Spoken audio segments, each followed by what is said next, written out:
சேலம் மாவட்டம் சங்ககிரி அருகே பேருந்திலிருந்து தவறி விழுந்த 9 மாத குழந்தை உயிரிழந்திருப்பது பெரும் சோகத்தை ஏற்படுத்தியிருக்கிறது. ஓடும் பேருந்திலிருந்து பெற்றோர் வைத்திருந்த 9 மாத குழந்தை தவறி விழுந்து உயிரிழந்திருக்கிறது. சேலத்திலிருந்து ஆத்தூர் வழியாக கோவை செல்லக்கூடிய அரசு பேருந்திலிருந்து முன்பக்க கதவு திறந்திருந்ததன் காரணமாக பெற்றோர் வைத்திருந்த 9 மாத குழந்தை தவறி விழுந்து உயிரிழந்திருப்பது மிக பெரும் ஒரு சோகத்தை ஏற்படுத்தியிருக்கிறது. சேலம் சங்ககிரி அருகே நடந்த இந்த சம்பவத்தால் அந்த பகுதியில் சிறிது நேரம் பரபரப்பு ஏற்பட்டிருக்கிறது.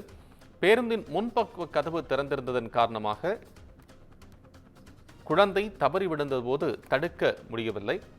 9 மாத குழந்தை என்பதும் இந்த சோகத்திற்கான மிகப்பெரிய ஒரு காரணம். 9 மாத குழந்தை கையிலிருந்து தவறி விழுந்திருக்கிறது. குழந்தை தவறி கீழே விழுந்திருக்கிறது. முதல் இருக்கையில் அமர்ந்தவிடமிருந்து குழந்தை தவறி கீழே விழுந்ததன் காரணமாக இந்த குழந்தை உயிரிழந்திருக்கு என்பதை பார்க்கின்றோம். பேருந்திலிருந்து தவறி கீழே விழுந்த 9 மாத குழந்தை உயிரிழந்தது மிக பெரும் சோகத்தை ஏற்படுத்தியிருக்கிறது. இதையடுத்து காவல்துறையினர் விசாரணையை துவக்கியிருக்கிறார்கள். பேருந்தின் முன்பக்க கதவு அடைக்கப்படாததன் காரணமாக இந்த குழந்தை தவறி விழுந்து உயிரிழந்திருக்கிறது என்பதை பார்க்கின்றோம். பெற்றோர் வைத்திருந்த 9 மாத குழந்தை தவறி விழுந்து உயிரிழந்திருக்கிறது. முன்பக்க அந்த கதவு மூடப்படாததன் காரணமாக அடைக்கப்படாததன் காரணமாக குழந்தை தவறி கீழே விழுந்து உயிரிழந்திருக்கிறது. குழந்தை 9 மாதமே ஆகிறது என்பதும் பார்க்கின்றோம்.